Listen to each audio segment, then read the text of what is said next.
All right, so we're all here today with our first interview, and our interviewee today is Dave DeBaeremaeker.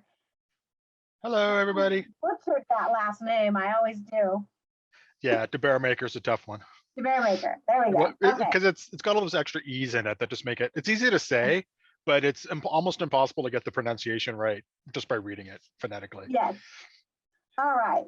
So we're going to start with Dave's website so that you all can see some of the stuff that he has.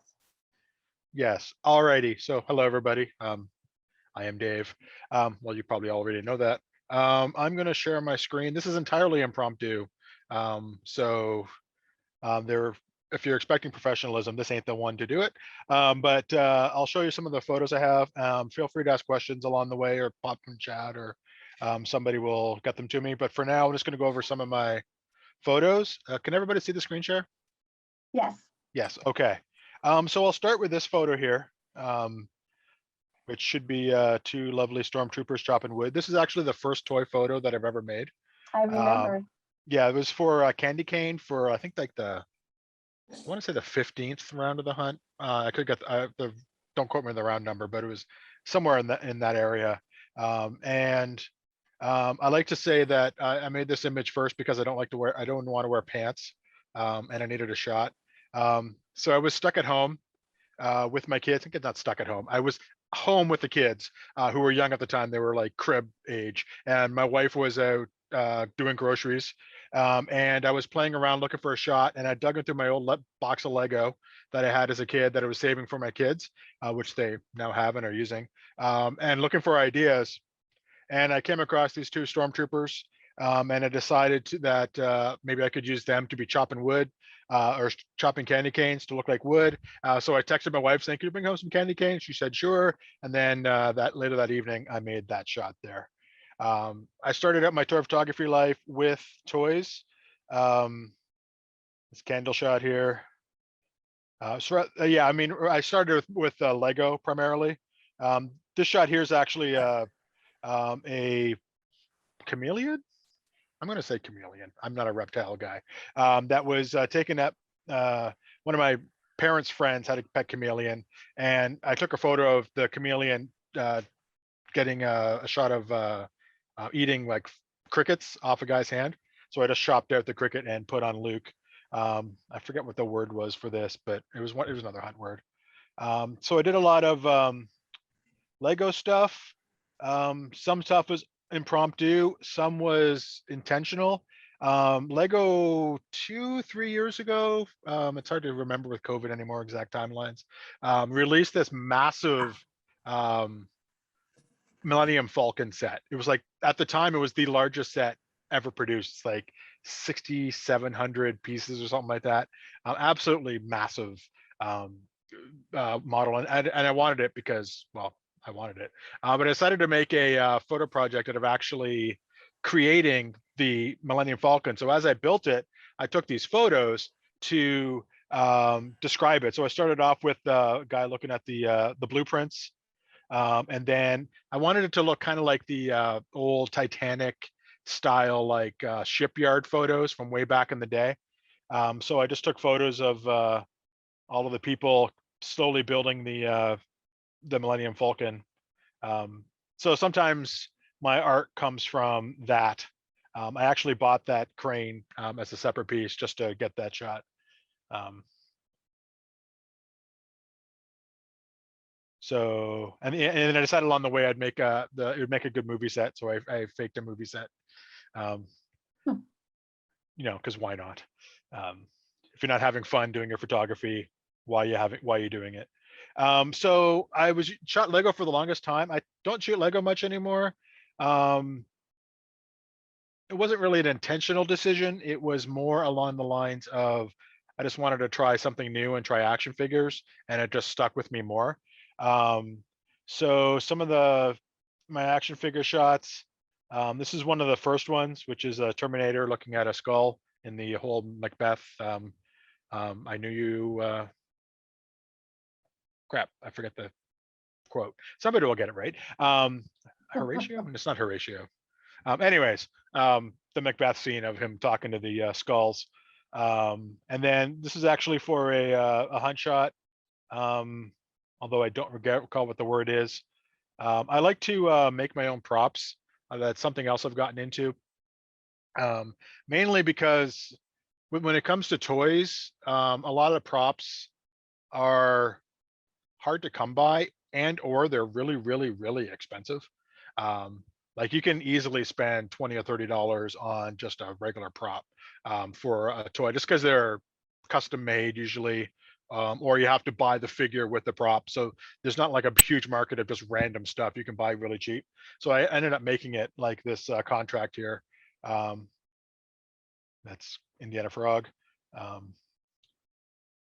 Yeah, like these water bottles here.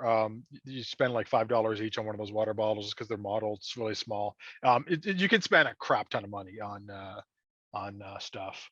Well, let's see if I can find other examples of stuff I made. Actually, this is the first diorama I've made, which is that's a dragon from Game of Thrones, and I built the parapet that he's sitting on out of foam and craft paint.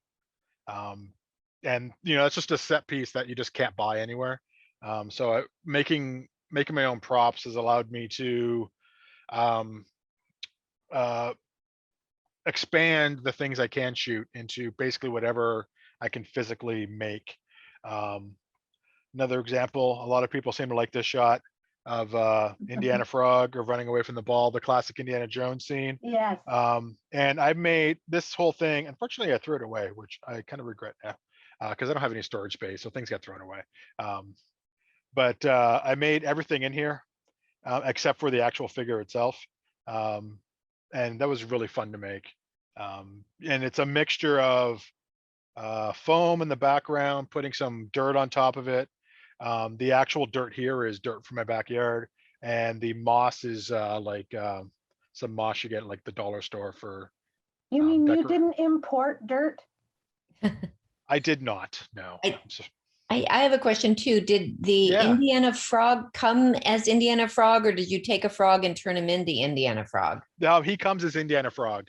Okay. I didn't know he existed, but I went to it's a toy safari, which is kind of like a scavenger meetup, but for toy photographers. And when you go there, it's like looking at everybody's toy boxes and taking a bunch of photos. And I saw somebody have one of these. Is like, I must own that. That must be in my collection.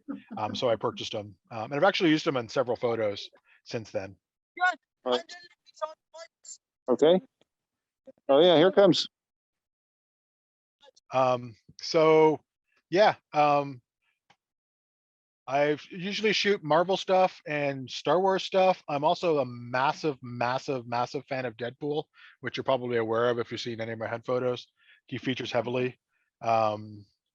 So this martini shot here was for Olive, one of the 3 times we had olives in the hunt. And I have a special nastiness in my heart for every time olive comes up in the hunt, because I hate olives. They're horrible in every way. You and me both. So this is one of the olive shots that I made, and it's composited in. This figure of Deadpool is actually 18 inches tall. Actually, if I do this over there, you might be able to see him on my bookshelf back there. He's kind of hanging out there. I'm not sure how well that shows up, but he's over there, and he's 18 inches tall, which is, I'm going to move my light because it's baking my my camera, and I wanted to go. So anyways, he's 18 inches tall. Then I composited it in a actual life-size martini glass, and those are life-size olives with that sword skewer is from a 6-inch figure that I used as like a toothpick. That's one of my olives. I know there are a couple other olives in there somewhere, but other interesting Deadpool shots. This was from the round that we weren't allowed to have any post-processing whatsoever. This is where this came from, although I have post-processed this since I put it online. However, this was taken, I made the round table. This was supposed to be kind of like a mixture of what's his name, King Arthur and the round table. Mhm. That mixed with Game of Thrones. I just happened to watch Game of Thrones for the first time just before this. So the crown that Deadpool is wearing is the same crown that one of the bad kings of Game of Thrones wore. So I kind of dressed him up and then actually took it in front of a TV screen. So this background here is actually from the Game of Thrones set. I found the site online, put it on a, displayed it on the TV screen, and then set up everything else in front of it in the right perspective to kind of get everything in one shot. But then since then and actually happy accident. There's a, on top of this, can you guys see my mouse when I'm pointing at things or? Okay, so at the very top here, I put a Loom Cube, a little square, little bright light that shone down to kind of backlight Deadpool here. And when it was in camera, I noticed that it was kind of blooming out on the top there. I thought that was a happy accident because it kind of looks like the sun shining through the through the window. So the shot I took kind of had that, but then when I processed it, I added in some light rays just to kind of give it more of that that look. And the swords I purchased, they're actually Game of Thrones swords. You can buy as, I think they're key rings. I don't know why you'd want a sword as a key ring, but they came with key rings, but I took off the key ring part. So that's that. Let's see here. This shot's kind of fun. Deadpool is chilling out on a unicorn. I picked a unicorn because if you're a fan of the Deadpool movies, he has a toy unicorn that he is one of his gags and a couple of his shots. So it kind of fit the Deadpool feel. But this was actually taken at a park nearby called the Boy Hill Walking Park, which has this pond and has the fountain in the background and everything. So this is all taken with one shot. This Deadpool figure here is 12 inches tall, so like a foot tall. And the unicorn is for a beer cozy that you stick in. So if you're in a pool, you can just put your beer and have it float beside you while you're in the pool.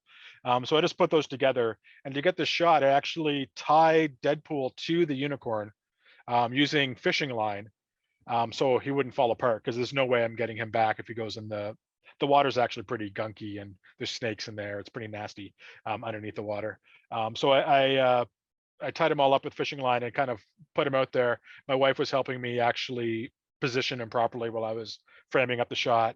And it actually took a couple rounds to get to, because the first time I went there was just after the leaves started. Was it the spring thing? It was a spring thing. So the trees had bloomed and all of the flowers on the trees were starting to drop their petals. So the first time I went there, the pond was just covered in petals. Which just ruined the shot because you couldn't really see it was just blah. No reflection, yeah, like there was no reflection. It was just like all petals. You could barely see the water. So we went back like a week later and we found a spot without anything after it cleared up and got that shot. So that's that. I'm going to try to see if I can find some of those other olive shots. I think under storytelling, I have one. Yeah, that's my other olive shot.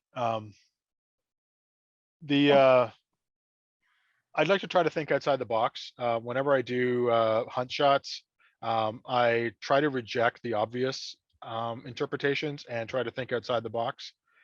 So when you think of olive, typically you think of actual, like, little fruit thingies, or maybe the color. But after some brainstorming, I thought of olive oil, the Popeye's love interest.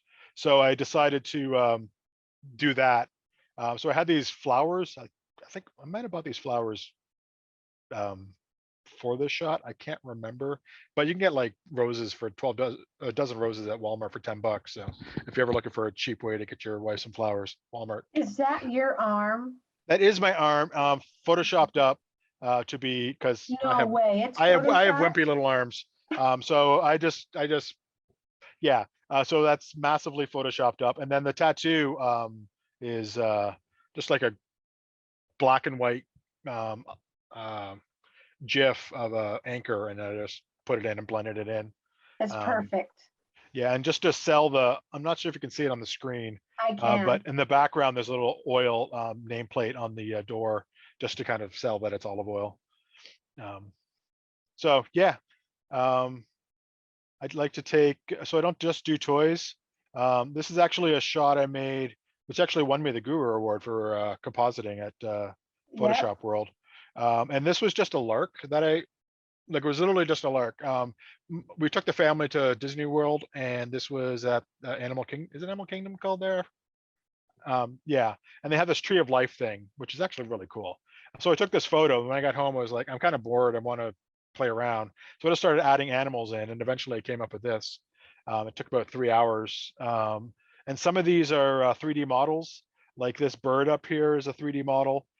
Some are from the zoo. Most of the animals on the ground are photos I've taken at various zoos. Some of them have gone back like over a decade to find the animal shots that I needed and just composite them all in. And yeah, there you go. This is so beautiful. So that's a bunch of stuff. All my stuff's online, studiodave.ca if you want to see more of the stuff. Most of my hunt photos there, plus the other stuff I create. So that's that. Is any other photos anybody wants to see, or shall I continue on? I will stop sharing. And then if you want to see more later, we can. I have another question. Yeah. Thank you for all that. And you mentioned you'd thrown out one of the props, and also that you have limited storage space. So when you buy all these props, do you keep them or get rid of them or both? Or If I put money into a prop, like I've actually spent like the premium money to buy stuff off of Etsy, I'll tend to keep it. But I tend to, when I do that, they tend to be small things, like actual toy size. Usually the things I'm buying off of those are the actual like things that go in the toy's hand. So they're only like at the most an inch tall. So I keep all of those. But what I don't keep are the big backgrounds. Just because there's usually when I make a background, and this is actually probably a good segue to the other part we're going to talk about, which is like a BTS of one of my shots, is these backgrounds are like a foot and a half wide, foot and a half tall, probably similar deep. That's just a lot of space, and they're, big voluminous things, so you can't just fold it up and stick them on a shelf. So those I tend not to keep. I figure if I really, really wanted to create a shot, if I need to, I could just remake it. And usually those pieces are not, there's not a lot of money value in it. It's the any value in it is the time it took to build the thing. And I always enjoy that process anyway. So I always feel I got the value out of it by the time I'm done. So those are the things that I don't keep. So if I can find it, I think did I put it online? I did not. I'm gonna hold on a second here. I'm just trying to bring up a thing. I'm gonna show you the final photo, if this works out, of the image that I'm about to show you. I will share my screen again.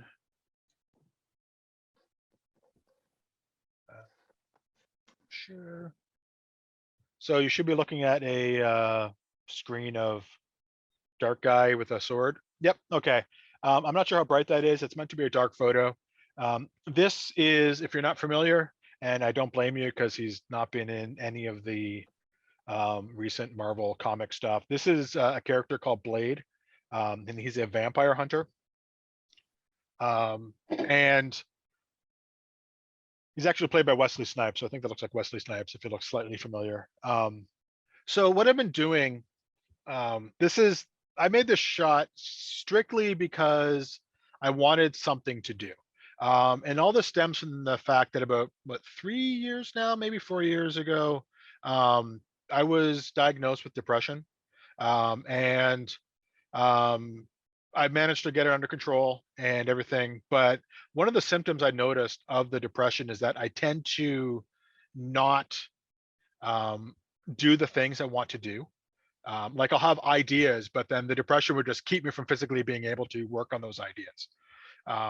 So what I like to do is constantly have a pipeline of things to work on, not necessarily like full on head on, I must get this done tomorrow type stuff, but just have some stuff I can constantly work on and actually use that as a gauge. If I find that I have stuff to work on and I just can't get around to it and there's no other reason for it, like work's busy or, I have a cold that day or something, and I just can't get around to working on it, then that, to me, that's a sign that the depression's kind of kicking back in and I need to make some changes. So it's kind of like a gauge that way.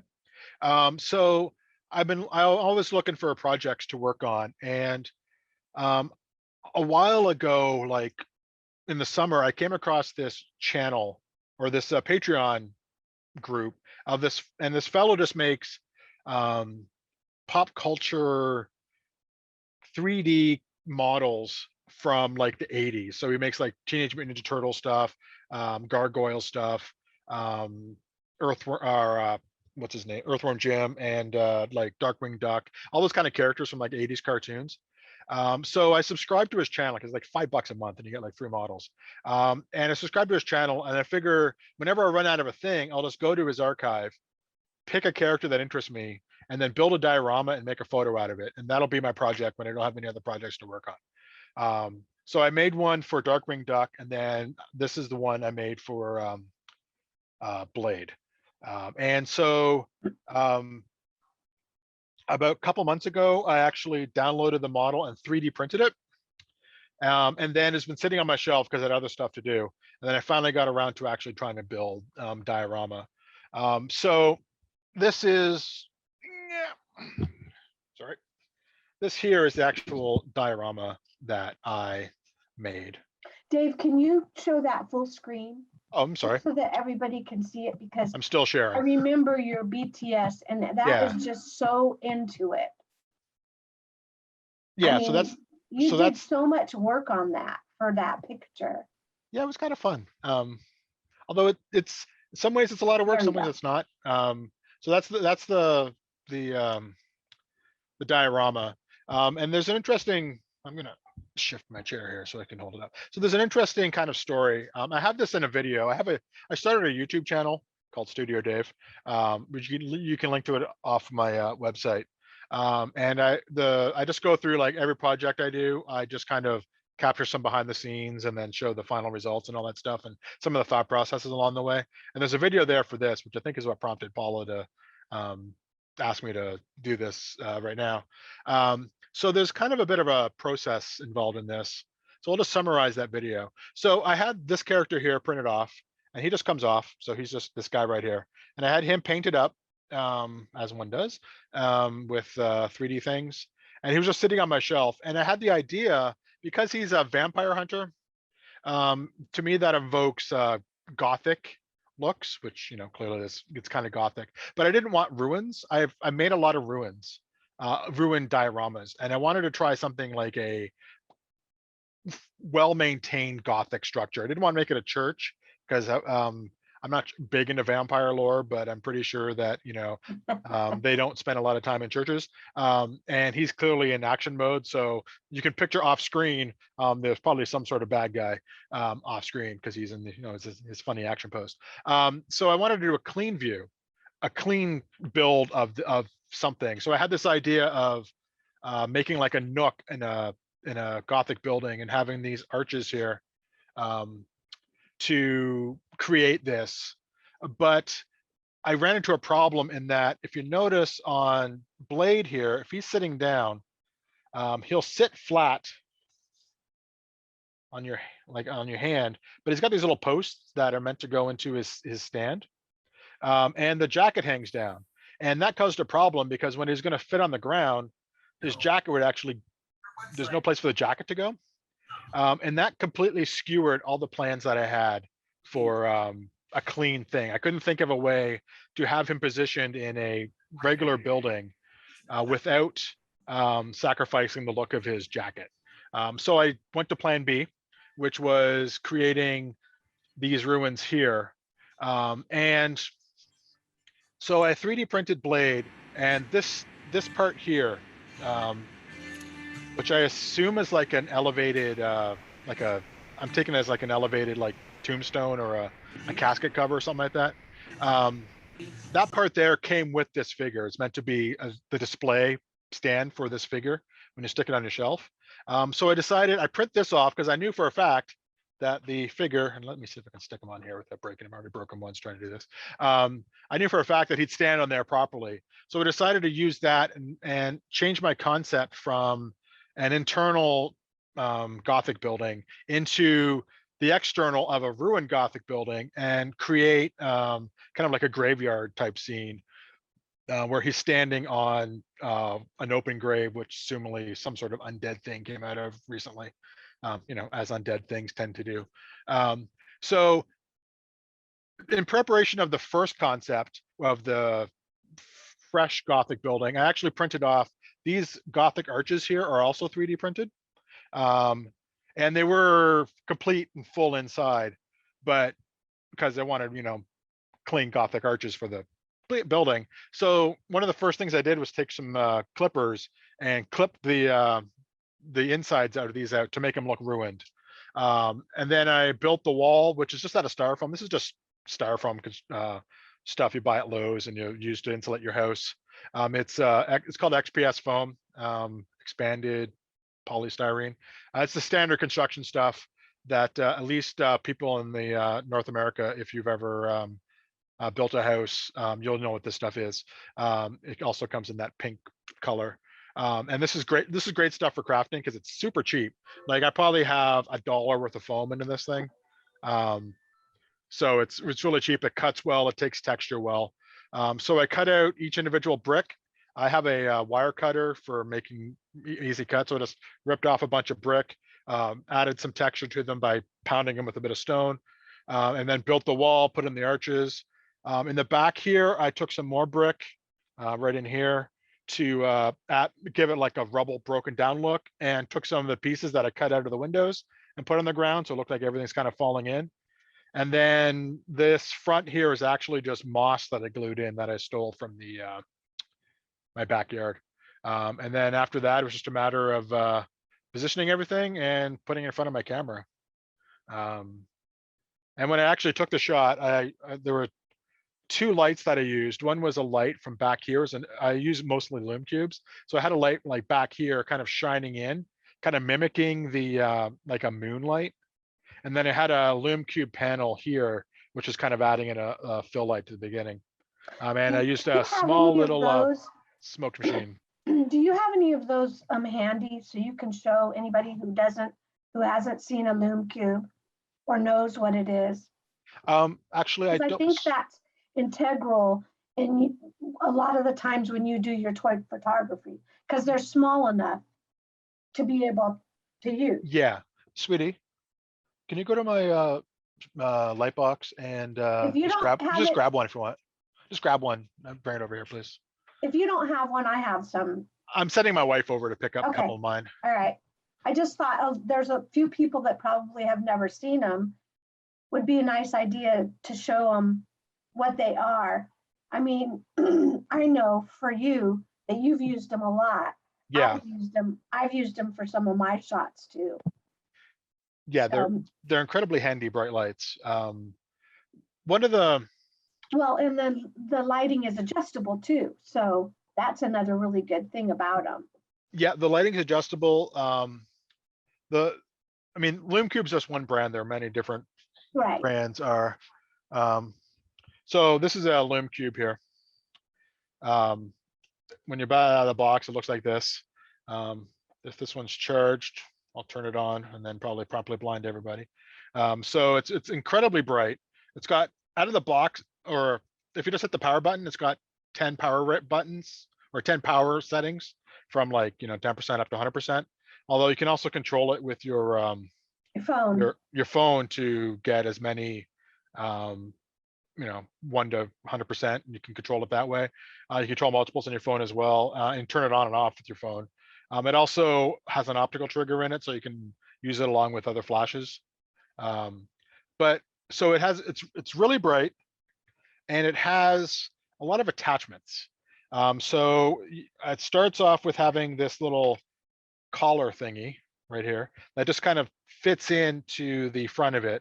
And what this gives you is a magnetic place to attach things to it. For example, these diffusion domes, you can just slap it in there, it sticks magnetically. Gels, you can also stick magnetically on there. And you can stack them up, so you can have a gel.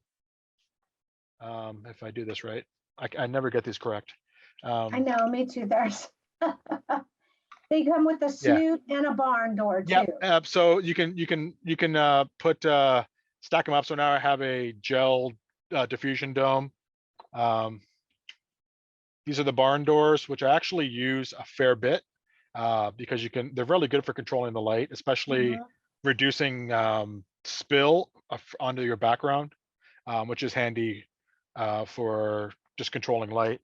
And the snoot, which is a fun word to say, which is just basically taking your big light and making it a smaller focus light. But I use these a lot. They come in these cubes, and they also come in panels. I don't have a panel here, but they're about yay big. They're about yay big. Well, there's a couple different sizes of panels. Yeah. They're about yay big to about yay big, and you just get a kind of just a wider, more diffuse light out of those. Those panels are also good if you're trying to do video, like what we're doing now. They're good for lighting Zoom meetings and stuff. So yeah. Okay, so I'm going to start with some questions that I have, and then if I don't get a question that somebody else had, the one person besides Liz that really gave me some good questions was Alex. He actually texted me last night, and the first question I'm going to ask you is, when did you start in the hunt and why? I think my first round was round number 5. And the why is all my wife's fault. She started, I think, in round 2.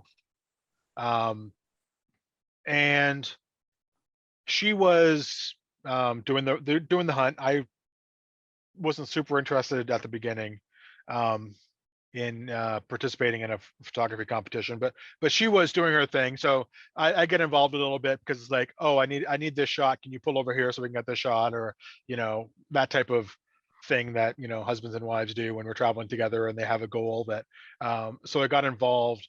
And then I think it was hunt 5. And at the time I was big into geocaching, which if you're not familiar with that, it's, I remember, yeah. Yeah, it's people hide containers in the woods and post the coordinates online. Then other people use a GPS to find the stuff and find the boxes that were hidden.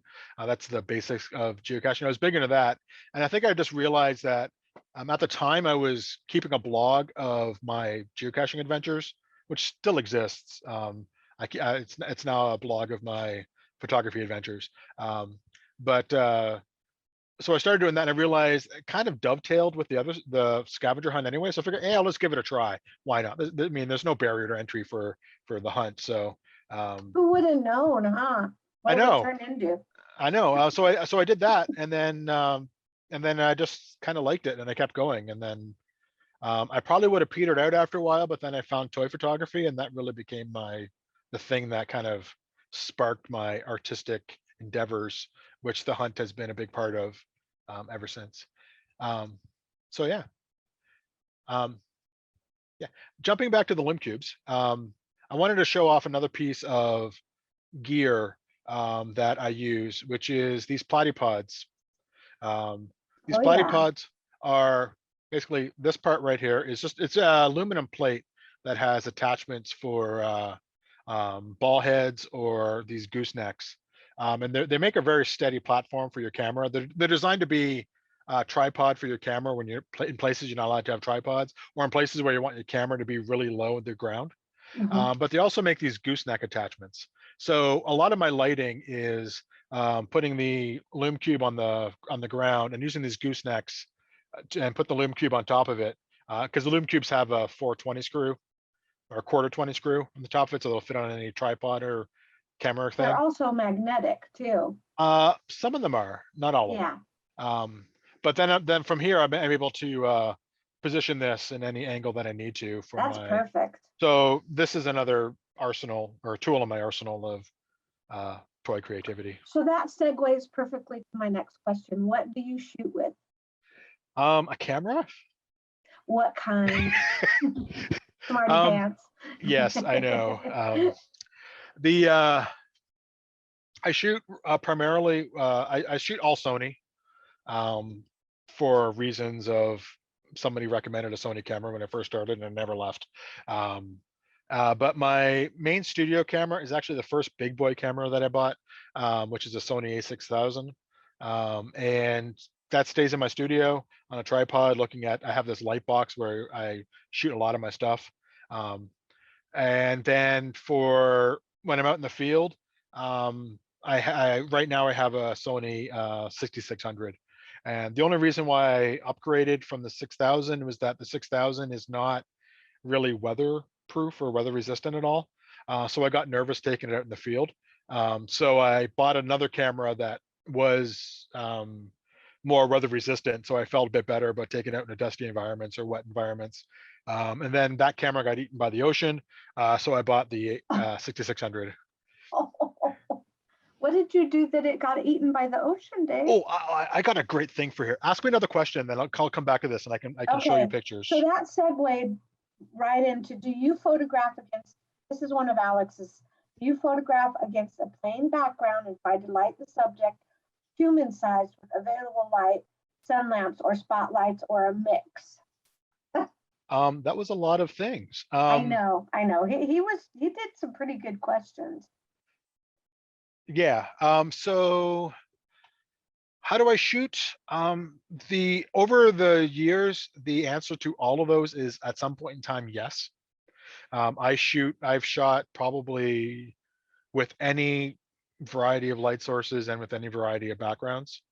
However, typically, I would say at least 50% of my shots are, I have this light box, which is just like a 27-inch cubic box with some lights at the top of it.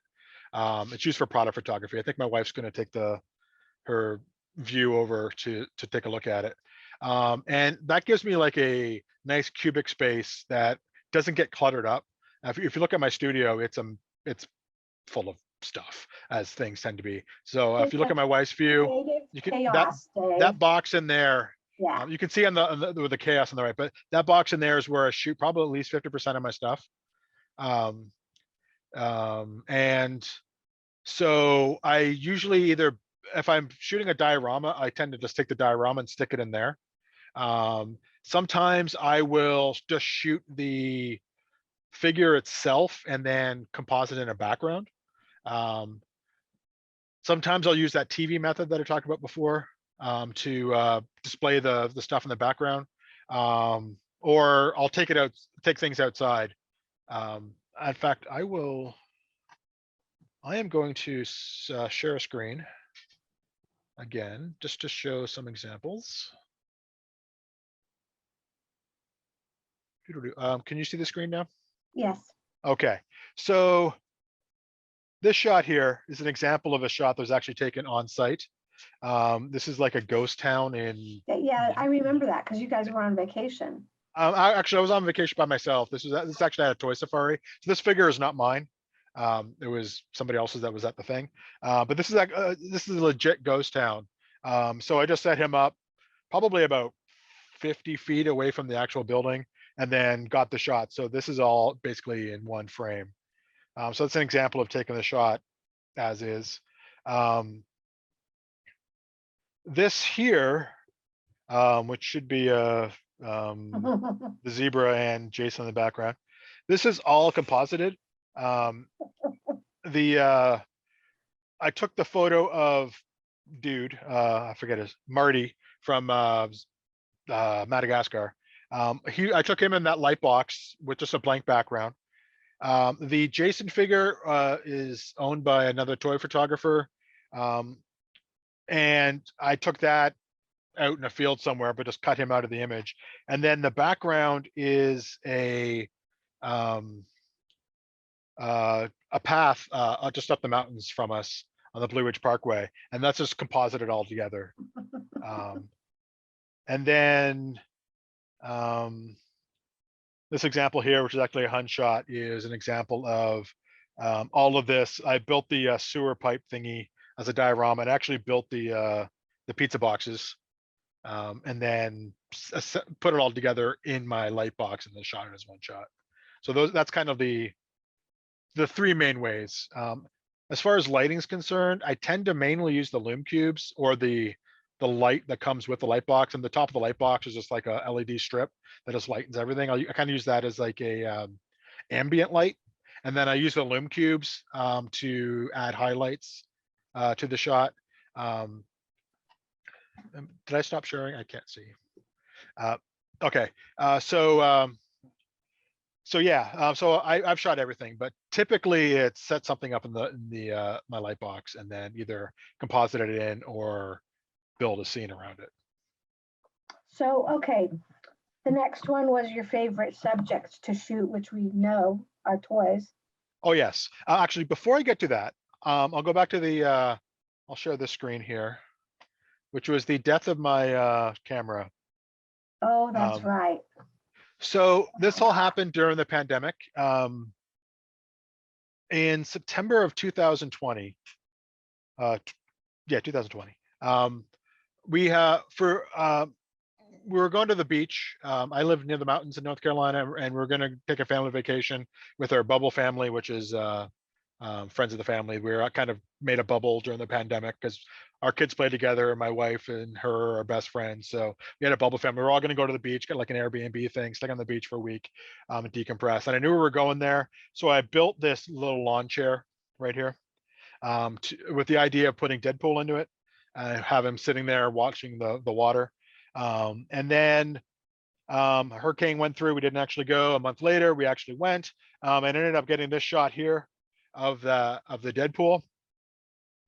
But what happened was, to get this shot, I put the chair on the beach and I sat down on the grass or the ground, and I had my camera on a Loom or on a platypod on a ball head right on the top of the sand. So the camera was sitting basically right on the sand on this platypod, and the waves are coming in and out. My wife was sitting right there, and she was like, "Are you worried about the waves?" I said, "No, they're not coming anywhere near me." And she said, "But what about that wave?"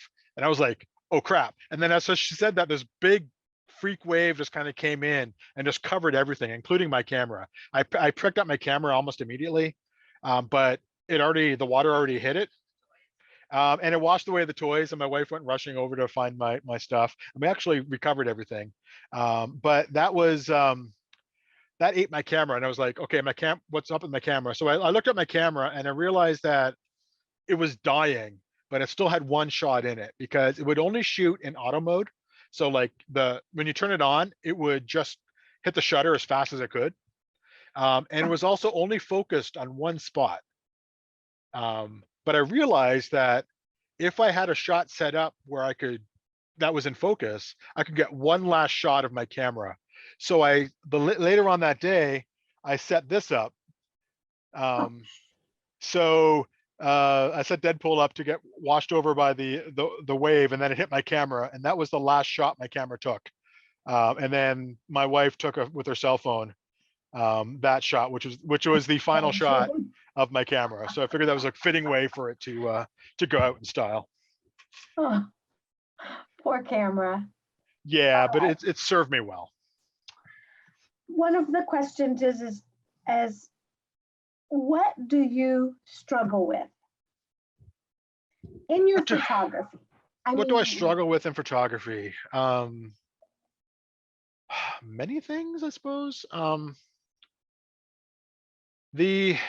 I gotta close this window here, otherwise that animated GIF is going to distract me the whole time.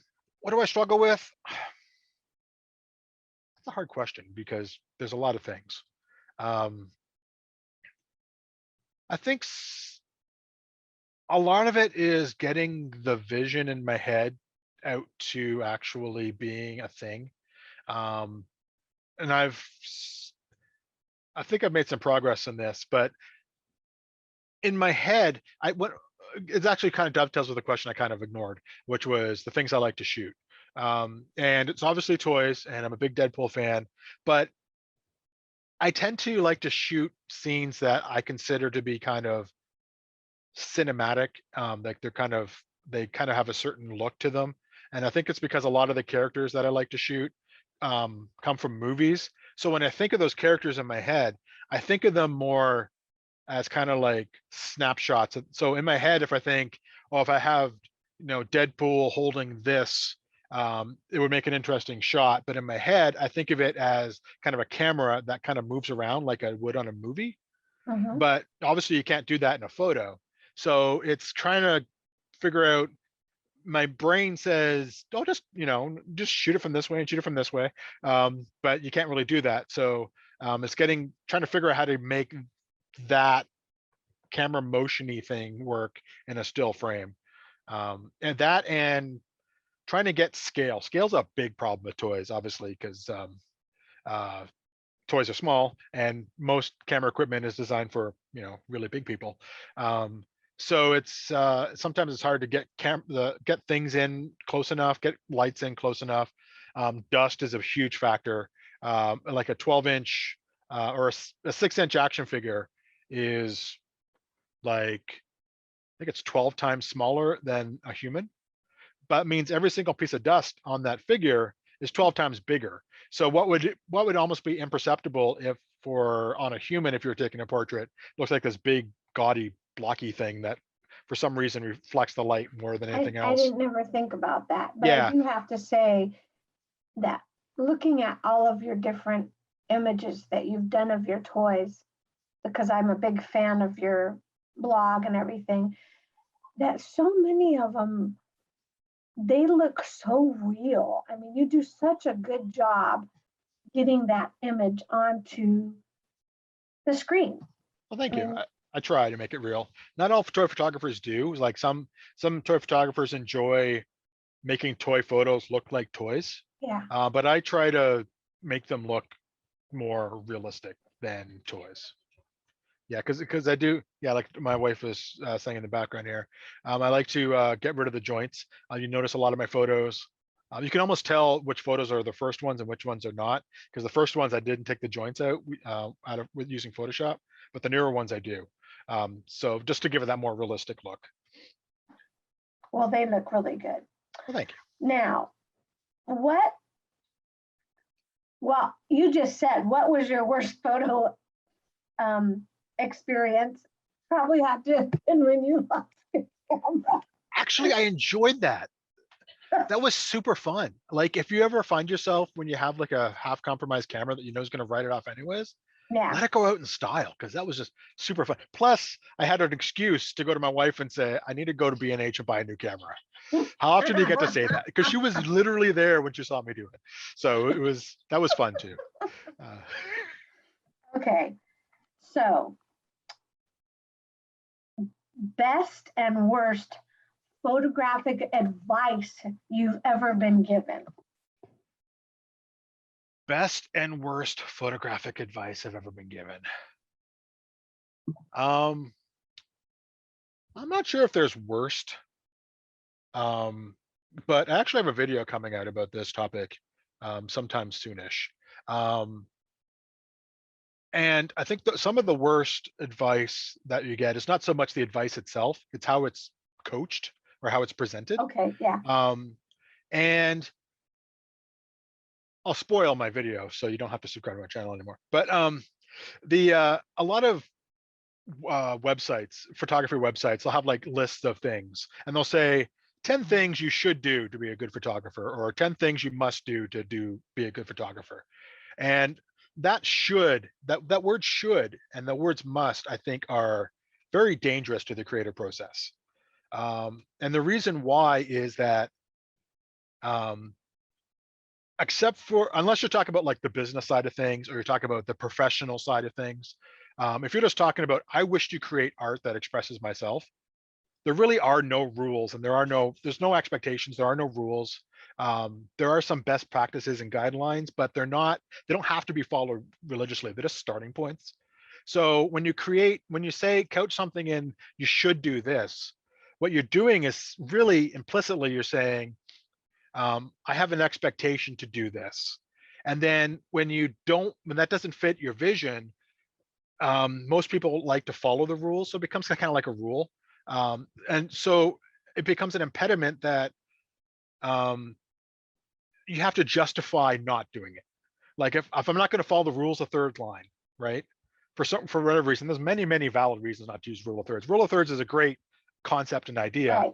but it's not the only way to do things. Right. But if you're saying maybe the rule of thirds is the right thing for me, you have to stop and justify it in your head. I'm going to break this rule because of this. And that stops And the creative process. I don't think you should not do that video because I think that would be a good Oh, video. no, it's coming out. I'm just saying Yeah. you guys don't have to watch anymore because you know Yeah. the spoilers.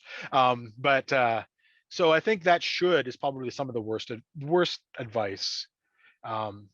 So that's the worst. The best actually came from Ron Clifford. I think everyone here knows Ron Clifford. If you don't, you should get to know Ron Clifford because he's awesome. He mentored me for a while when he was at the Arcanum. And he has this saying that do what you can't help but do. And it basically means whatever your passion is, just do it.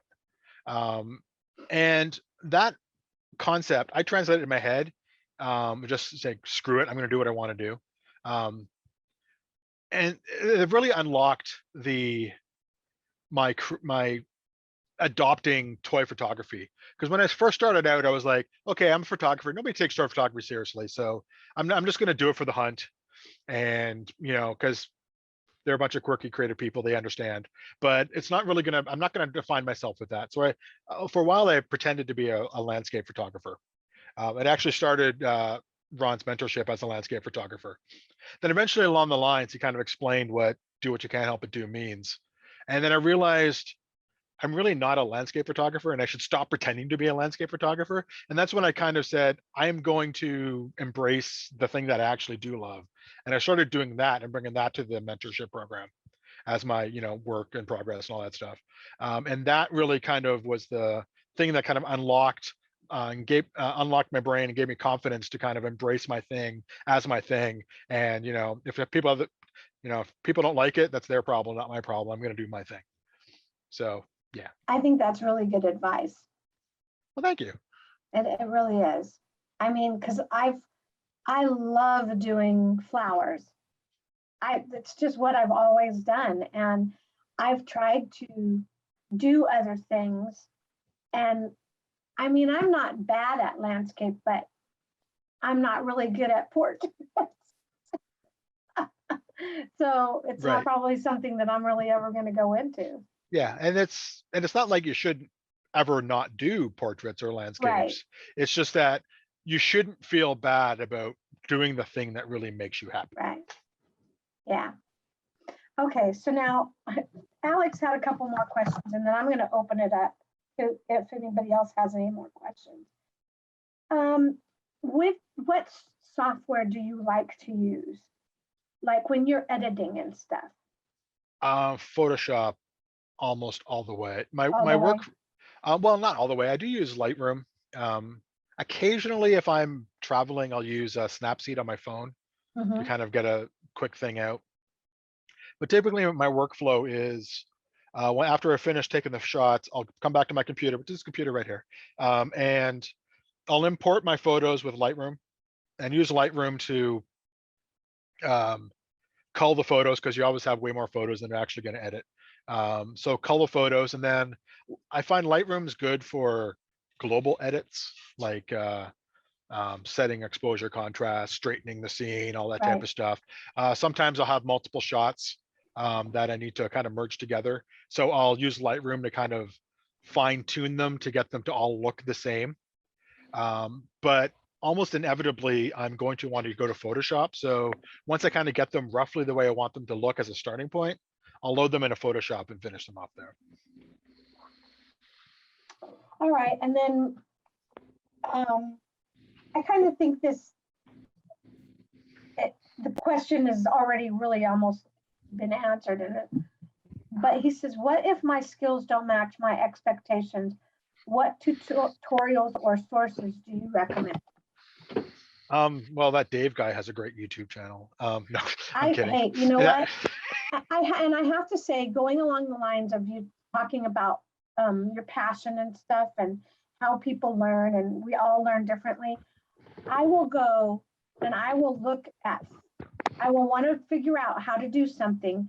And I think that I will look at 3 different YouTubes before I get it to where I find somebody that is teaching me the way I need to be taught. Because everybody learns differently.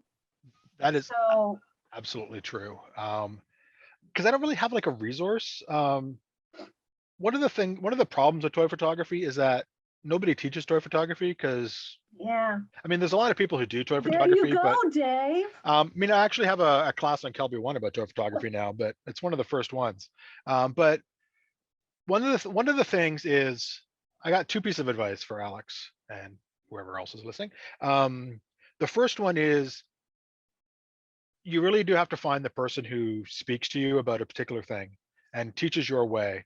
But you also don't discount other avenues of photography. For example, the story I always like to tell is one of the ways I learned about how to light toys was not from people who were doing toy photographers or doing even macro photographers. I learned from a guy who shot airplanes and cars for a living. Oh, This was at Photoshop World, the first time I went to Photoshop World, and they had a bunch of sessions that you can choose to go to. And one of the times I was like, I'm not really interested in any of these things, but I don't really even like cars, but I like the show Top Gear. And the guy who was shooting it was from England, so I oh, figure worst comes to worst, I'll spend an hour, listening to a guy with a British accent, and I'll be happy. So I went in there and I watched him do it. His name's Tim Wallace. He's an amazing car photographer. He's like, wow. But so I sat there, and then he was talking about how the problem with cars is that they're large, shiny objects that you have to light. And I thought it's true, but at the time I was shooting Lego mostly, and like Lego is just small oh, curved shining shiny. objects that I have to light. So a lot of these will translate just with scale. So I learned a lot from that. I've also learned from portrait photographers, watching how do I pose my action figures, knowing how portrait photographers do it. Backgrounds is landscapes, or street photographers. A lot of it you could translates. So you can take these little bits of lessons from everywhere and kind of build up your own toolbox. The other thing I think with implicit in Alex's question is how do you kind of stay motivated when your expectations don't match your skill level, which is a problem everybody has. Yeah. When I first started, every shot in my head looked like it came out of like a Marvel Cinematic Universe. It was amazing. It was beautiful.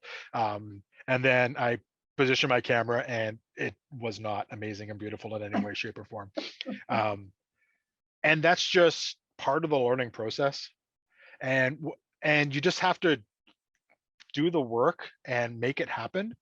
But what I would say is, one, don't try to improve everything all at once, right? Don't say, well, my next shot's going to be amazing because this one sucked, but the next one is amazing.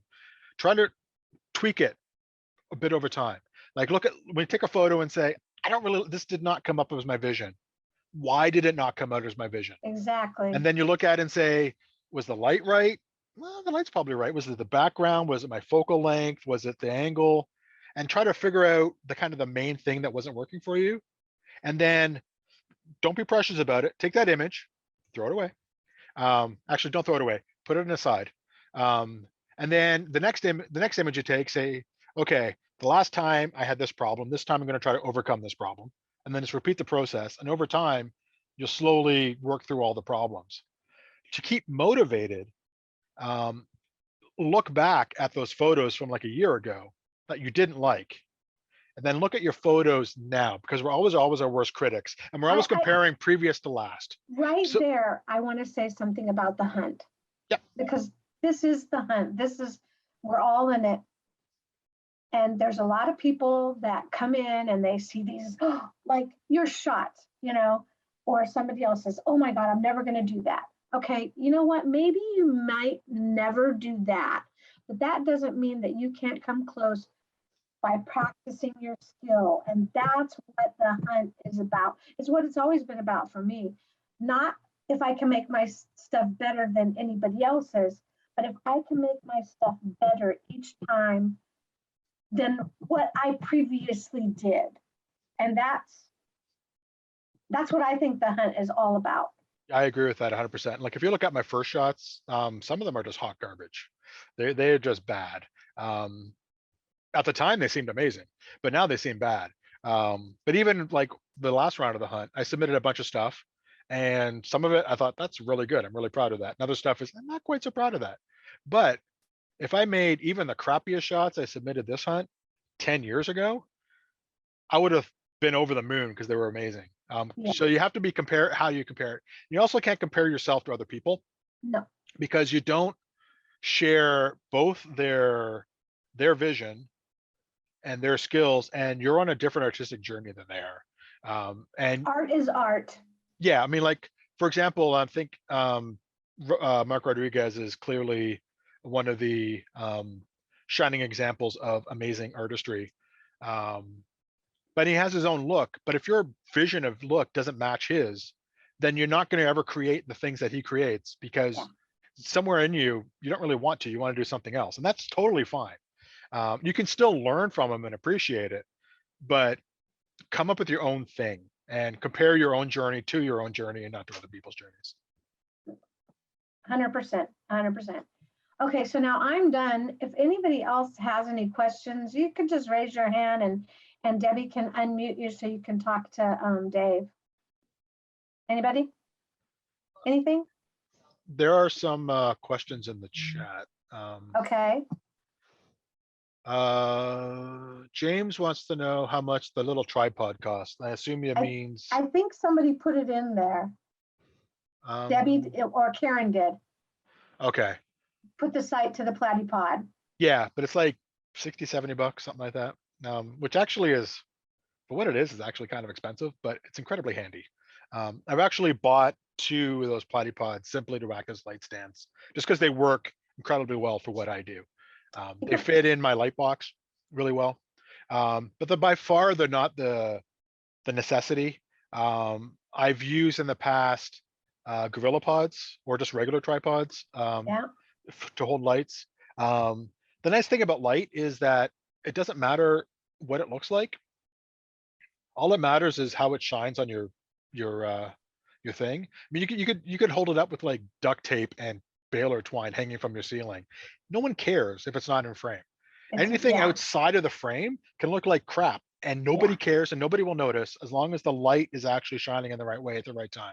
I've put lights on like spray paint cans and just propped it on there because it happened to be the right height. But you don't see it in camera, so who cares? Right. Yeah, but it's more what I get out of the Platypod is that it is a convenient thing over and over and over again. But don't let the lack of Loom Cube or the lack of any of the tools I use to try. Before I got my Loom Cubes, I used small flashlights. Me too. I mean, anything I could get my hands on to do any of my lighting. Yep. Yeah, there's YouTube channels on expressly that, using everyday objects for lighting. Yep. So desk lamps work really well. Yeah, don't ever let not having a professional piece stop you from doing what you need to do. You just figure it out. Exactly. Light is light. Yeah. Yeah. I mean, well, you got to shape it properly for your scene and what your artistic vision is, but what generates it, if it's a $500 strobe light, or if it's a $3 flashlight, if it's the right light for the scene, it's perfect. Yeah. I've used tin foil, I think, make snoots before on I've done that. Flashlight. Just tin foil makes good reflectors too. Yeah. Yep.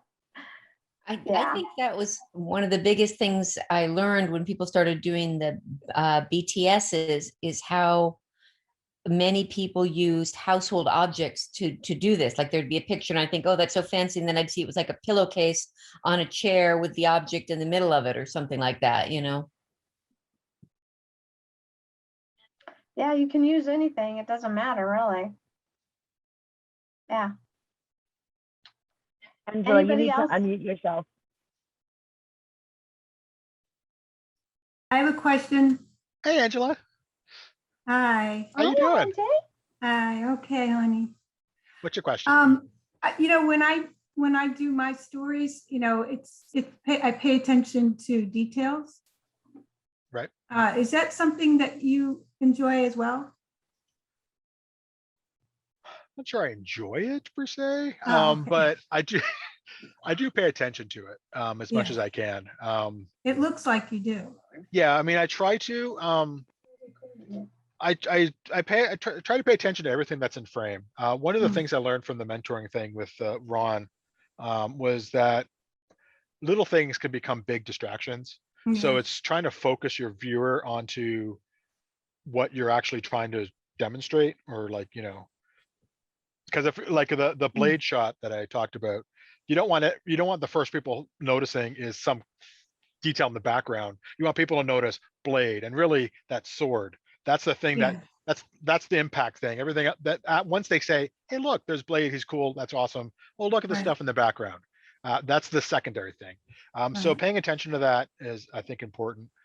When it comes to toys, not so much these 3D printed things because they don't move, but when action figures, watching every little bit of articulation to make sure that they look realistic. Because like, you take a toy, right? I have Iron Man here. Because everyone has a bunch of toys, right? You got Iron Man here, and he's in a roughly logical pose. Any human could do that, right? But Yeah. a human couldn't do that, Right. right? And it's very easy to have his hand here do that. I'm not sure how easy that is to see, but you're right. It's Yeah. easy, and there's your typical action figure. There's 25 to 30 points of articulation, which is 25 to 30 points where things move. Okay. And any one of those not being realistic makes the photo look unrealistic. And because That's my right. goal is to make it look realistic, Right. those things end up mattering. Yeah, and I noticed that you put the shadows in where they should be. Yeah, that's another thing. Yeah, I try to, but thank you for that. But I try Yes. to, although the blade shot, that's all one shot, so there wasn't any compositing, but Okay. but when I do composite stuff, I try to put Yeah. shadows are important if you want to. Yes. There's Yeah. the two things for people mistake with compositing. Well, there's many, but I think the two biggest things is one, not putting in the right shadow, Right. and two, not getting the light correct. That's right. Perfect. And then color casting and focal length matching being the different Yeah, things. perspective and scaling. Yeah, there's a whole masterclass on compositing, but getting contact shadows properly is, and not having them there is the biggest giveaway that something. They won't look real. And it's not just where, like, the shadow where the guy is standing on the ground. It's not just that shadow there, Right. but the light coming this way shines off him. It's going to cast a shadow on me. Right. So getting that correct is also Makes important. it more authentic. Yeah. Yeah, anything that's in the scene should affect everything else in the scene. So yeah, because Jim used to tell me all the time, where is the light coming from? Yes. And what would it do if it was here, or? Yeah, Jim would understand my post-processing process very well. Yeah. Based on that, yeah. Thank you. Good guy, that Jim. Yeah, He was a good teacher. Yeah. I think he was open to talking to anybody about anything most of the time. So that was, really good. Thanks, Dave. You're welcome. Okay, let me see if there's another question that Alex had that we can answer. Let's see. Okay. He says, removing a background or adding one, which method works better, masking the image or cutting out by selecting areas? I always mask. Almost exclusively, I mask. When I try to work, I try to be as non-destructive as possible.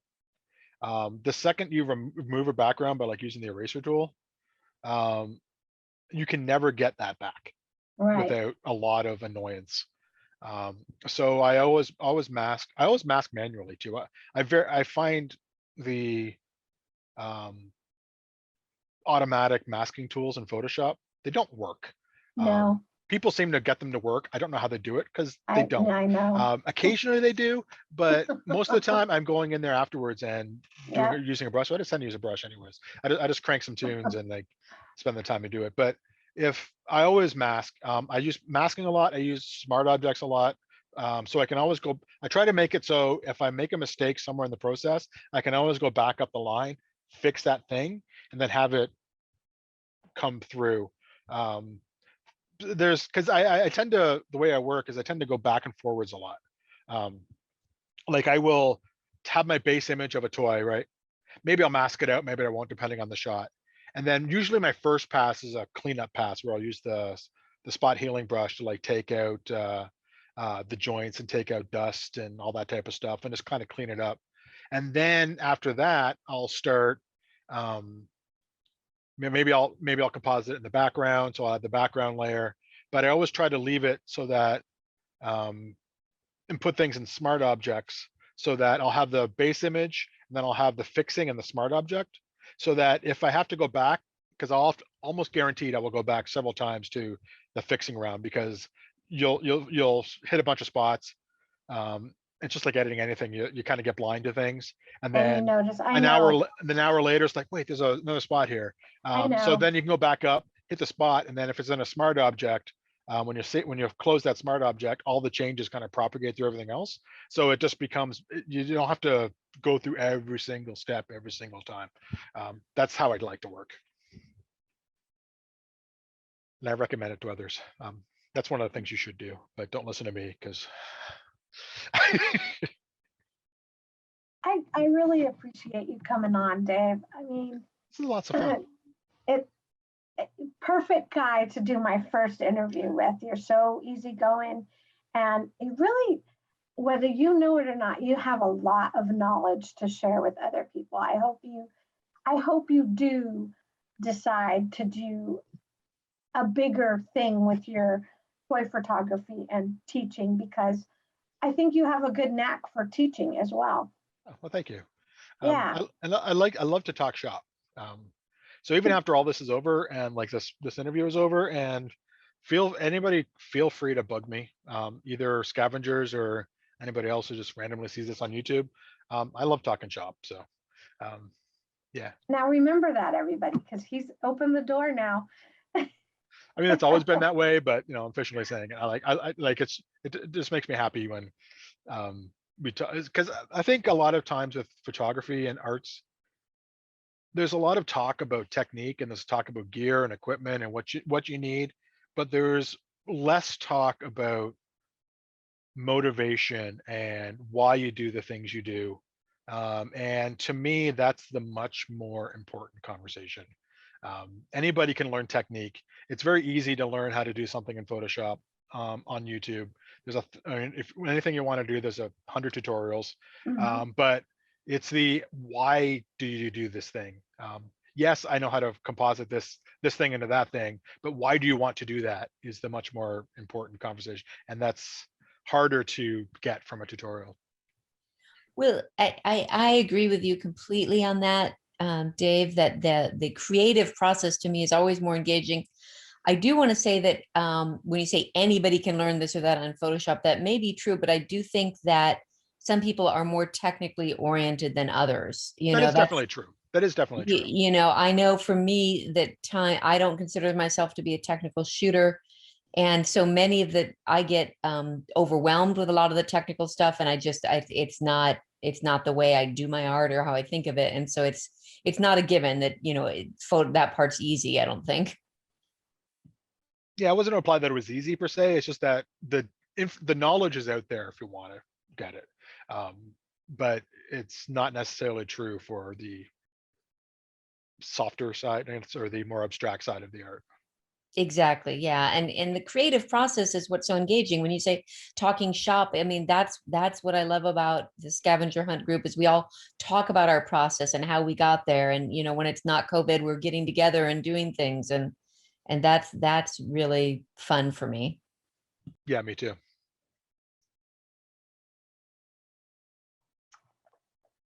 All righty. Any other questions?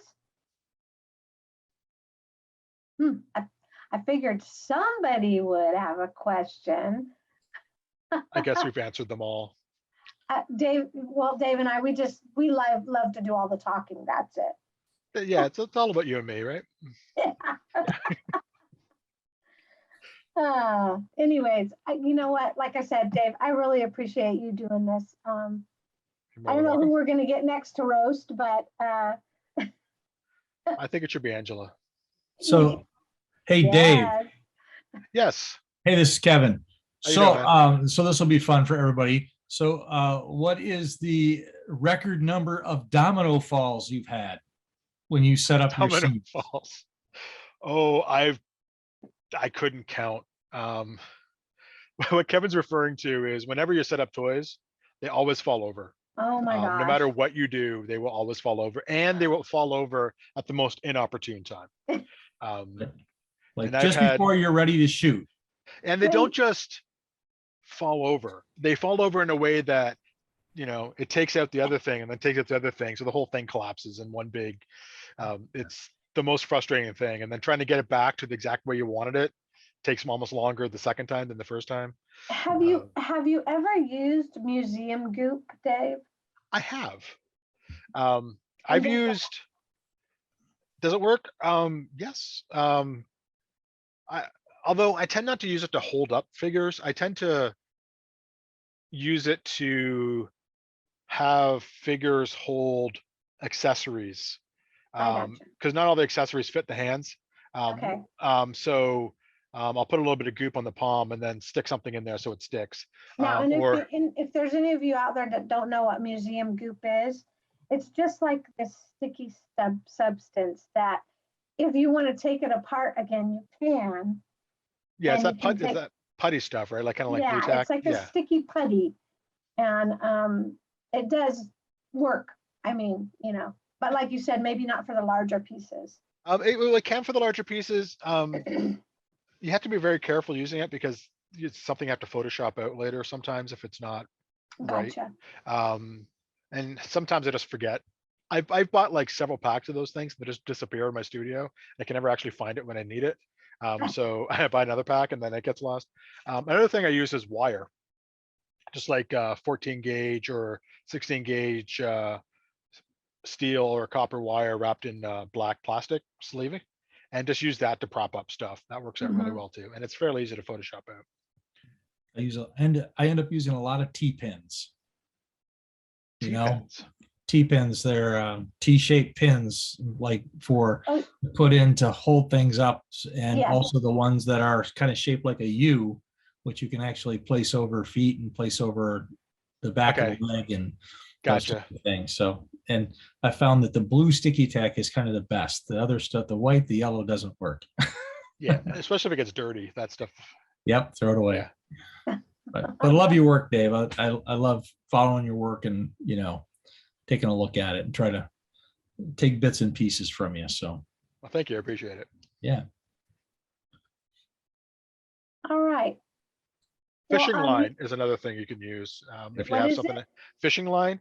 I can hang it from the ceiling or like a bar or something, and I've used that for stuff that's suspended, or just to keep something standing up that doesn't want to stand up. So. That's pretty easy to Photoshop out too. Yeah, sometimes you don't have to. Like if you recall back that swan I put in the pond there. I don't think I had to Photoshop out much more than like a stray, because I purposely tied it in so it would be the backside, and it weighed down the back of the string so it'd be under the water. But yeah, it's a lot of it just doesn't show up if you're not that close. And it's a 12-inch figure, so it was probably 20 feet away from it. I zoomed in a bit to maybe not quite that far because I could still reach it, but it was not like right there. You could see every single detail was a bit far back, and the light wasn't shining directly on the string to make it shine.